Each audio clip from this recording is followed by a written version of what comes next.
The City of Lockport's Veterans Day gathering. I appreciate everybody being here. Before we get started, though, I'd like to ask Lou Wald, our police chaplain, to come up and open us in a word of prayer.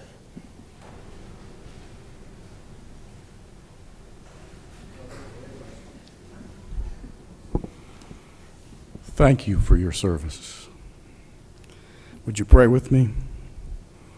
Gracious God, our Creator, Sustainer, and Strength, we give you thanks for the men who hoped, dreamed, and fought to establish our nation of freedom. We're gathered here today to honor those to whom honor is due, for those who have served and serve now in our military forces.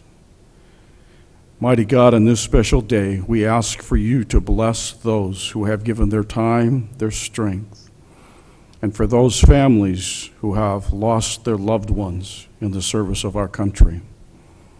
Help us to remember that we live in the land of the free because of the brave. We give thanks for the men and women of our armed services who have served and serve our country around the world. Thank you for the military branches who are always prepared and always faithful to respond to any threat jeopardizing our liberty. This we will defend with honor, courage, and commitment as we aim, fight, and win. May your blessing and provision and grace be upon wounded warriors who have lifelong physical reminders of the battles they have fought. And Father, for the unseen scars in some heroes' hearts and minds, and for those in homeless shelters or out on the streets suffering from wounds they do not understand, give our veterans and their families peace, hope, comfort, protection, and provision. For those in active duty, for those in the reserves, for those that are deployed, we ask you to keep them safe and give them hope. Let them know they are loved, missed, and honored. For the families that have wives, fathers, children, mothers, fathers, we ask you to bless them. For spouses and children whose families they will miss the loved ones in our holiday season, we ask you to fill them with your presence, peace, and comfort, and enable them ways to communicate to their family member. Help us to remember that greater love has no person than this, that person lay down their life for their friends. Thank you, Sovereign God, for your love, peace, and mercy. Amen. And then Deanna is going to come up today and sing the national anthem for us, so please.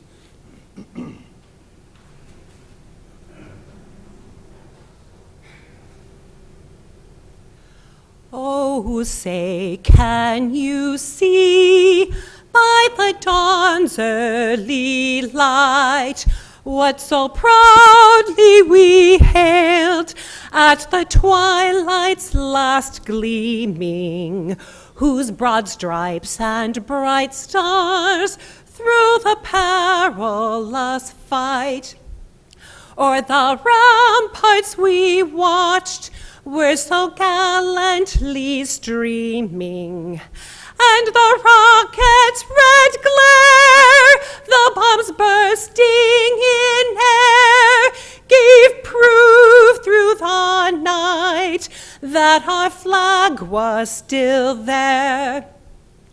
Oh, say, does that star-spangled banner yet wave o'er the land of the free and the home of the brave?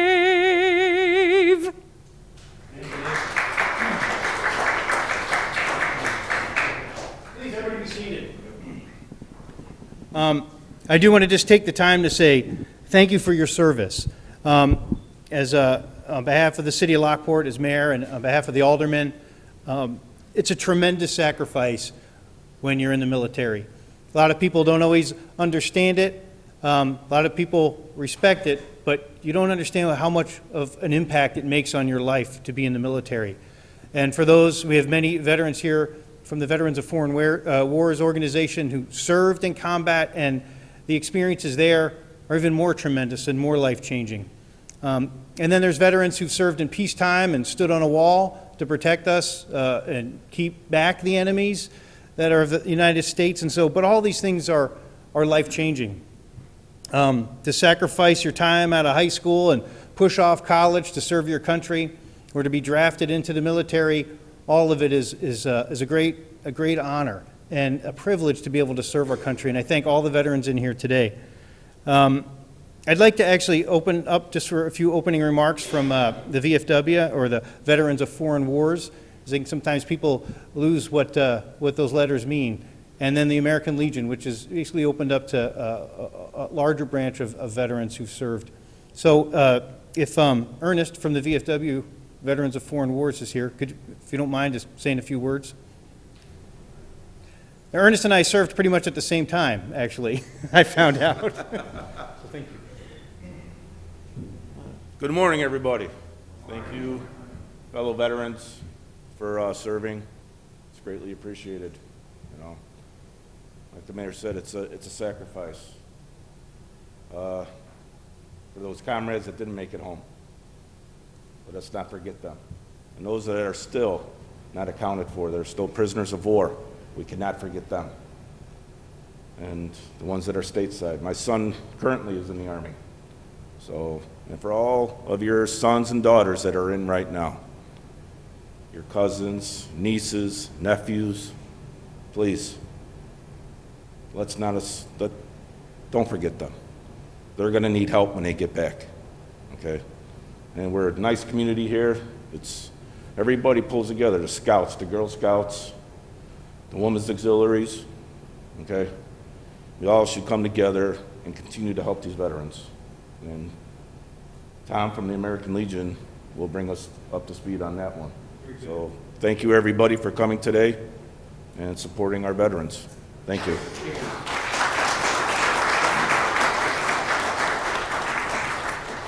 Yep, introduce Tom. Come on up from the American Legion. You can say a few words for us. Thanks for your service. I'm going to try and keep this as short as possible because I got to get back over and do a speech over at the Legion here. I'd like to welcome everybody to today's ceremony and thank you all for attending. I'm honored to be speaking on such an important occasion. We are here today to honor service members and to remember the sacrifices they've made and the courage it takes to defend honor, duty, and country. We're here today to honor our heroes, to remember their achievements, the courage and the dedication to say thank you for their sacrifices. Thinking of heroes who join us in this group today and those who are here only in spirit. A person can't help but feel awed by the enormity of what we encounter. We stand in the midst of patriots and family and friends of those who serve nobly. I'd like to ask any service members and veterans who is here, please raise your hands.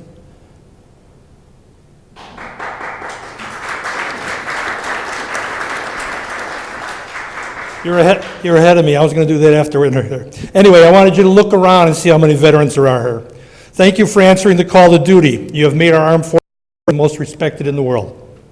Now I'd like to ask any family members of service members to raise their hands. Once again, look around. There's a lot of them here.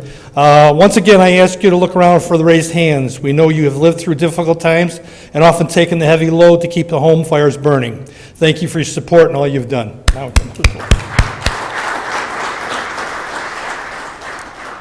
Thank you. Service members we honor today came from all walks of life, but they shared fundamental qualities.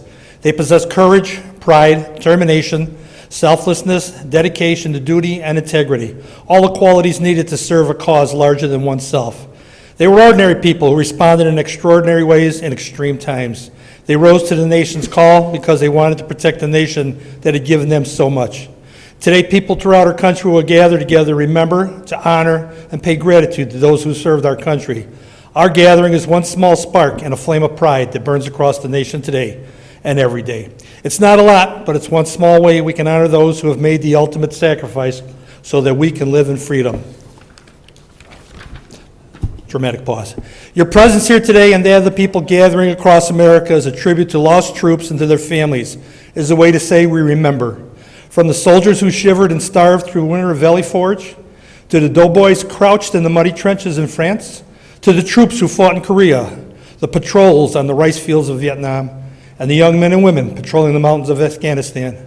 We remember and honor them all. Thank you for attending today. God bless you and your families. God bless our troops. God bless America. Thank you.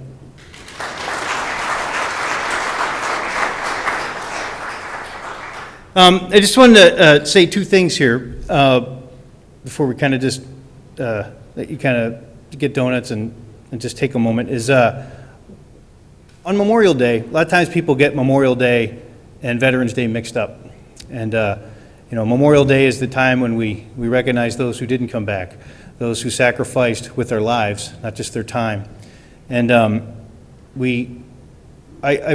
would like to think about our Memorial Day service for 2017. And, it was originally Decorating Day.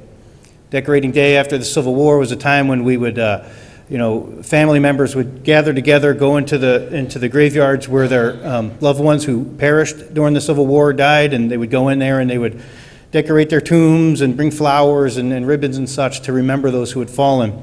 Eventually, Decoration Day turned into Memorial Day. I would like next year to actually do something similar. We've talked about with the Veterans of Foreign Wars organization and with the American Legion about, doing parades or doing this, but having contemplated and thought about it, I would like to propose next year that we gather at the Lockport Cemetery, where we actually have veterans all the way back to the War of 1812. And we'll have a little tent, we'll have ribbons that we can pass out, and we gather, and I'm working with the Lockport Area Genealogical Society, who knows where all the veteran graves are. And we go out and we remember the men and women who sacrificed, and we decorate their graves. What I would like, and Bob Peretta and his wife Catherine have been extremely helpful in helping organize this day, and Bob was willing to help, and Catherine for this Memorial Day service next year. But it takes some help, and if we all do a little bit, like whether it's helping pass out ribbons or gathering together, I'd appreciate it. What I did was I put a clipboard up here that if you're interested in helping with that Memorial Day service next year and being part of a crew that helps put that together along with the city, please come up and sign. We'll leave a pen up here, and that way we'll put you on the committee to make that happen. So just thinking about next year. One other thing too, you may have saw in our invite, I put on there, best story gets a gift card. And, one of the things, we've had a very tense election season, and there's just a lot of anxiety that's gone on. And I thought maybe introducing just a little bit of levity today after we take the time to talk about some other things. When I was in high school, I just thought everybody joined the military. Right? It just seemed like that's what you do, right? You get out of high school, you go into the military. Yes, you forego college for 4 years, but this is what you do. You serve your country. And it wasn't a matter of if you're going to serve, it's just really a matter of what branch of the service you're going to pick. And I don't know if they still do this, but we used to have the recruiting tables in the high school. They'd show up, and had a Marine that was there, and this guy, his parade rest looked like attention for the Navy, right? And this guy was so stiff, and he'd stand there, and then next to him was a table where the Navy guy was, and he would sit in a chair reading the newspaper. And yeah, I loved that. I thought the contrast was great. And the Army and Air Force, I noticed, never had a booth, though, because or a table. Because, the Army, I think, just said, nobody's going to join the Army, why bother, right? And then as far as the Air Force went, man, it was like they didn't have to set up a table. You went to the Air Force. It was like, I remember when I was in the Boy Scouts, we went to an Air Force base to do an overnight, and it was like going to a sandals resort, I think, what is this? They didn't have, a bay with a bunch of bunk beds to sleep in. They had private rooms with furniture inside of them. I'm like, what is this? And then when we went to the mess hall, it was like a restaurant, right? You go in there, and these guys, they literally had 4 different pancakes. When I'm like 10 years old, I'm like, I can get 4 different pancakes here? They had like buttermilk, regular, buckwheat, blueberry. I thought, this is a palace, man. And then it was the first time I'd ever seen an omelet station, okay?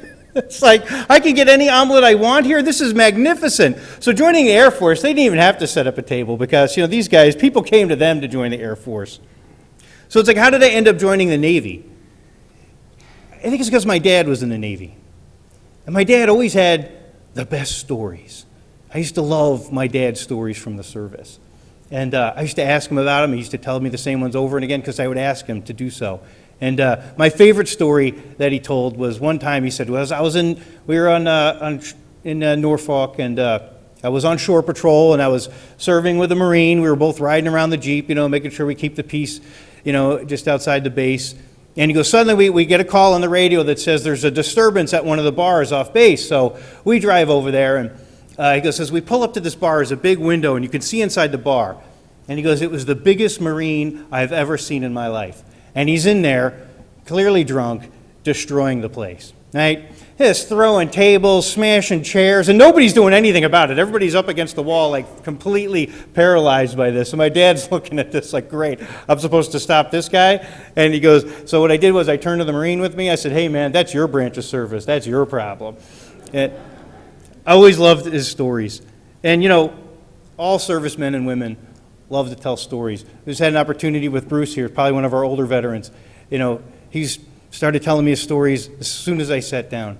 And so today, Dan Sinise from the Public Landing Restaurant, he gave me a $150 gift certificate for someone today. And I said, you know what?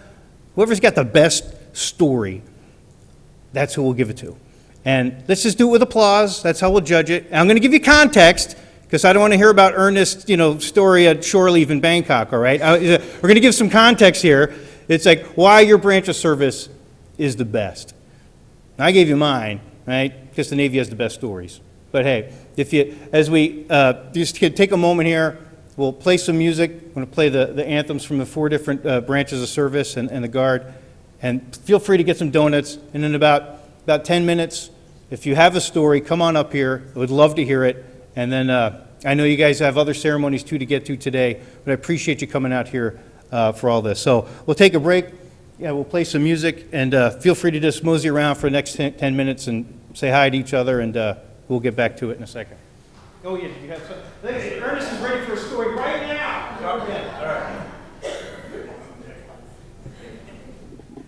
First one, go Navy, beat Army, 13 years in a row. All right? 1988, up until 1988, correct me if I'm wrong, merchant Marines were not recognized. You realize that the merchant Marines brought all those troops and supplies over for D-Day. My grandpa was on one of those ships, and he said when they were doing the landings, and they saw those Allied planes coming over, his buddy says, George, I think we're going to win this one. And it was, all the ships, they were blowing their horns, the whistles were going, and all he said is just saw like a dark cloud of Allied planes just coming over. And that's one story I always remember from my grandpa. He didn't make it into the Navy because of his leg, but he went into the Merchant Marines. So 1988, they finally got the recognition of veterans of foreign wars. So that's my story for the Navy there.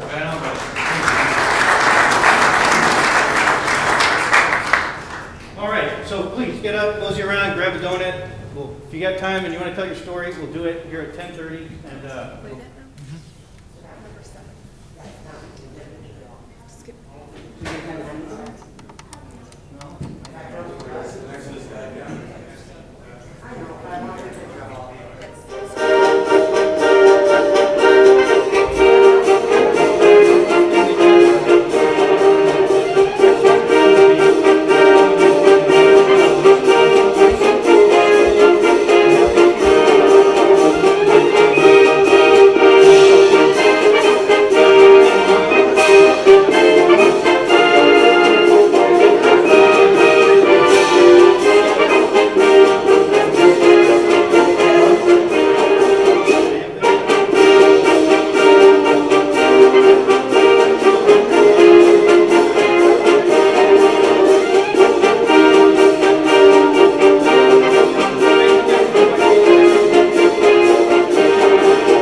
if we can get started again with this fabulous contest. I do have a big request first. I want to know who the longest serving person is in this room, because it's a special honorary award in the sense that longest meaning oldest. You know that, right? Okay? But it's the longest serving, because I know that once you leave service, you are still serving our country. No matter what happens, you will be serving. Why don't you ask them when they're listening to you? No, it's because you could have listed 18 or 21. So I just want to know who our longest serving member is as an honor.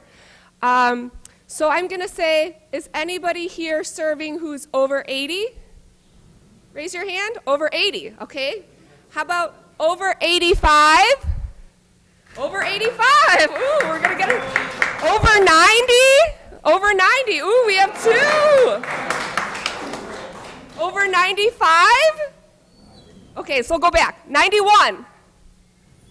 With two 90-year-olds? 90 and 90, you're both 90? I'm 88. 88. Are you 90? 93? How old are you? You're 90, so you're 93? Okay, I'm gonna have to get your name. So, I have an honorary prize for you. I have a blanket from Illinois here to say thank you for our service, because you have been serving us the longest. And so I'm gonna write your name down so I can give you your certificate in a second. Because 93, you're still serving us, right? All right, your name?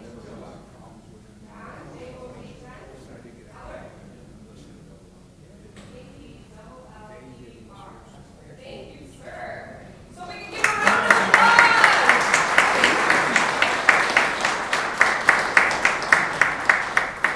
Now I know that will be hard to top for best story, because he probably wins right there for best story. But I'd like to call anybody who wants to come up. After Ernest did his story already, anybody else want to come up and try and win this certificate to the public landing for $150 for giving us the best story of what they did that maybe they never shared with anybody before today, but I know you have some good stories. So do I have any volunteers to come up? And I'll write your names out. Come on up. That's all right, we have the microphone. And your name?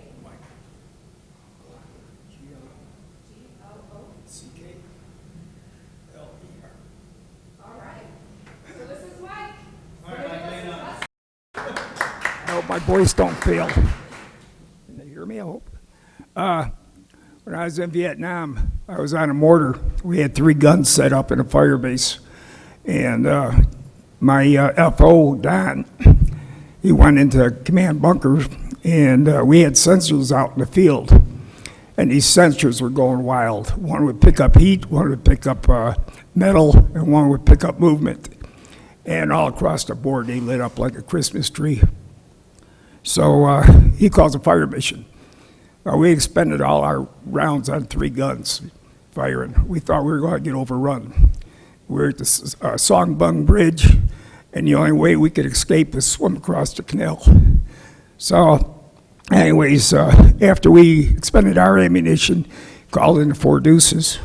They fired. Called in the 105s. They started firing.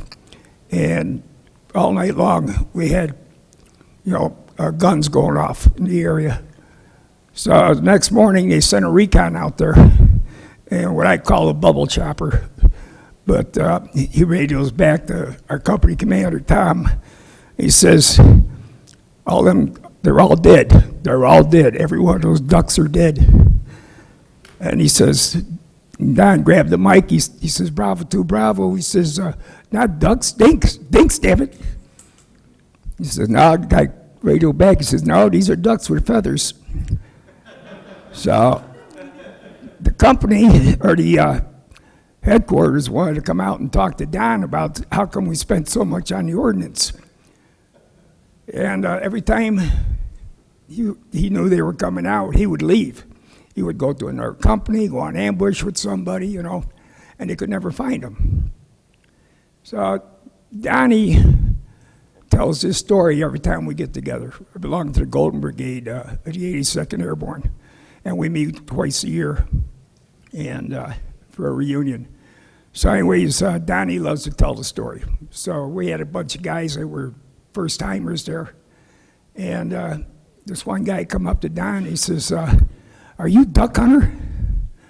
And we gave him that nickname. He says, yeah. So he says, you're the most famous FO in Vietnam. He said, what do you mean? He says, you don't know the rest of the story? He says, no. He says, after you started moving around, the ducks started stinking. There was a bunch of villagers in the area. So they had to find a way how to get rid of the smell. So somebody in the office says, hey, we'll take a couple of bulldozers, go out there, dig a trench, push them all in, bury them. Well, that works, but it's the water table is only about a foot, and the bulldozers weigh about 70 tons. So they'd sink right in, and we'd never get them out. So another guy says, well, we got flamethrowers. So they took the flamethrowers out there. They left about 7 in the morning. They had a platoon with them for security, and they sprayed the area. So they didn't get back till about 11 o'clock, back to the fire base. And Hennessy and I was out there too, and they come walking in the fence, and what took you guys so long? He said, well, he says, evidently they weren't all dead. He says, some of them were still alive. When we started spraying them, they started taking off flying, and we had about 20 prairie fires to put out. So, but anyways, the guy told him, he says, you know, he says, you had 175s at your command. You had airships every 1,000 feet in the air when thought we were getting overrun. And he says, you even had a battleship out in the Gulf at your command. He said, I didn't even know all that, so. But it's a true story. Yeah.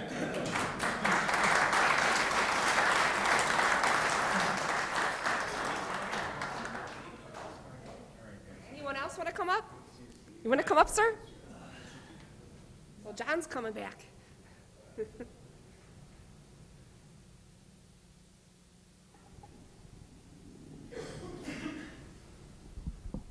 the microphone. First of all, this here thing is not from the war, from old age. From what I understand, we were going to have a little seminar on what is the best division that fought in the war. And this cap, it's from a good friend of mine. He fought in the Korean War, and both of us used to argue about the wars. And then he surprised me on my birthday and gave me this cap. And this cap, it's the 7th Infantry. They were fought in the War of 1812. So let me read something. Army's oldest continuous active society has support was the dog-faced soldier of 1919. One of the most successful combat records of any U.S. Army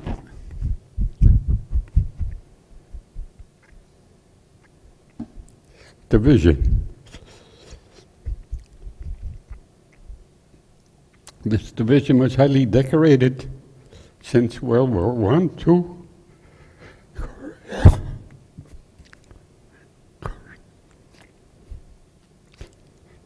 Sorry about this.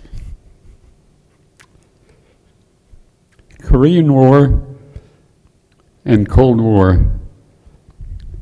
First one to enter Baghdad in Iraq War. 55 members have been awarded the Medal of Honor in World War II, more than any other division. In World War II, the most consecutive day in combat was 531 days. The most combat deaths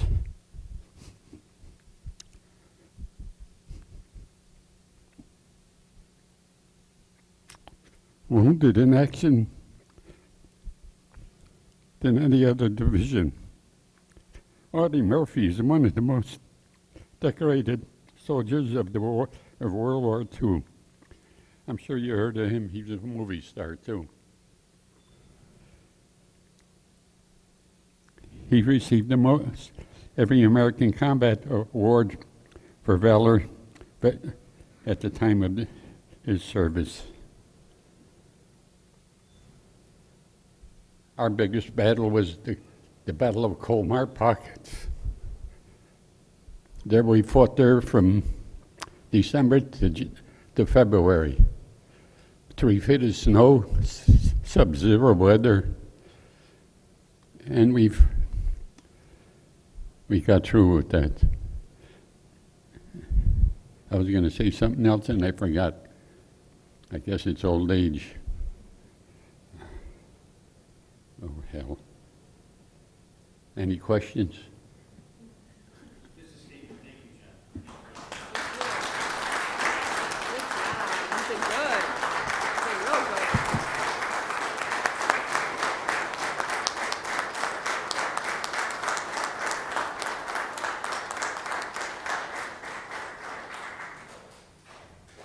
Hey, listen, I do know that some of you guys have other commitments today. If you have to get up and leave, we understand completely. But for those guys who still have a couple stories to share, the microphone is open, so. Anybody else?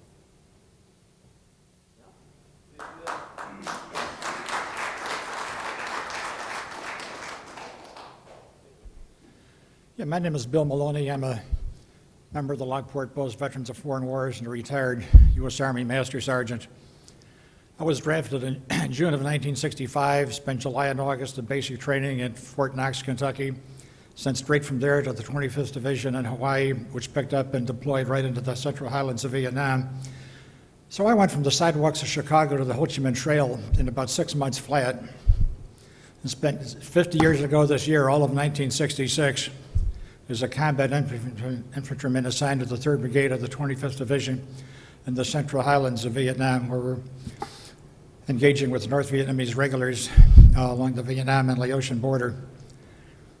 I don't want to get into a whole lot of details on that because it's very difficult. January 67, I returned back to the West Coast, and I had about 5 months left on my enlistment to finish up. I got assigned to a real Mickey Mouse outfit under the 3rd Army at Fort Bragg, North Carolina, not part of the 82nd Airborne, part of 3rd Army. And to me, after a tour in Vietnam, I thought they were filming episodes of Sergeant Bilko with this outfit. I mean, it was that goofy. But I was in B Company. I go up to the orderly room to check and see if I got any mail, and the company clerk says, Malone, how about running over to battalion and getting some copy paper for me? I'm about out of copy paper. Okay. So I go over to battalion headquarters, and I've never been there before. I walk in the door, and the first room I see on the right has got the sign over the door that says Reproduction Center. That's been when copy machines were about the size of a deep freeze.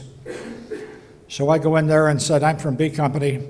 They sent me up to get some typing paper. They said, oh, no. We don't give out paper. We're the Reproduction Center. We just make copies. Oh, okay. So I go back to the B Company, the clerk, and said, you got any paper left? He says, oh, yeah, I only got 2 or 3 sheets left. That's why I need some more. I says, let me have one. So I take the blank sheet of paper and go back up to battalion to the Reproduction Center and fill out a work request. And I said, I want 50 copies of this. And look at this. That's a blank sheet of paper. I said, yes, it sure is, and I want 50 copies of it. Okay, so they took my blank sheet of paper and ran 50 copies of it and gave it to me, and I signed for it and took it back to the company, you know. But that's what it, you know, I mean, I don't know, maybe it was supposed to go to the supply room, I don't know, but I mean, these guys had all this paper, and that's what I tried to get some from them.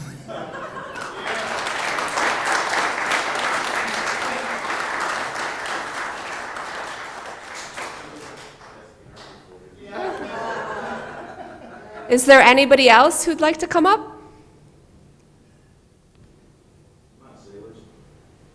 Anyone? Are you guys ready to vote then? Well, very good. Thank you, Catherine. thank you guys for your stories. And yes, before, one last thing I want to say is, one of my first great life lessons was from a Vietnam veteran. When I was a kid, back when Vietnam veterans were like 28-year-old guys, right? There was a guy in my apartment complex, and we all went out with him and his kids. We went to the beach, and as we were driving, the car broke down, and we were stuck in a parking lot halfway there. And I was really upset and really depressed because I so wanted to go to the beach that day. And I'll never forget what he told me. He's like, you know what? He goes, stuff happens. And he goes, and you always make the best of a bad situation. And we just spent the time having a barbecue in the parking lot halfway to the beach and made the best of a bad situation. And that's just what veterans do. They learn to make do, find a way to get copies, and everything else. So, all right, so we had 4 people. We had Ernest with his Merchant Marine story. We'll hear the applause for that. Yeah, thank you. John Keller sharing us his World War II story.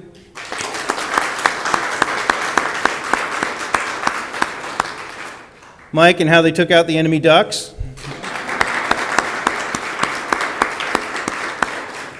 And then, of course, Bill Maloney, which is a classic military story. Bill Maloney. Hey! The Deeks, that's right. I don't know how to judge that one. Those were all really close. What do you got? Big John? Big John Keller, our World War II vet? Right on.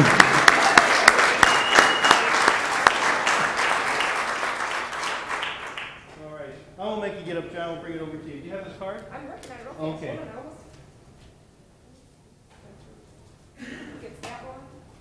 Well, you knew John all that time in the military was going to pay off someday, and here it is, right?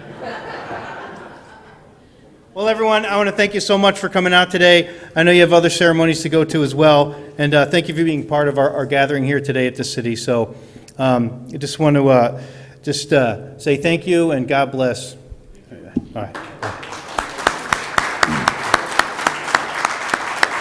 There's still plenty of donuts up here. Get up here before Darren Deskin fills all his pockets with donuts. So. You want to get a picture? Yeah, sure.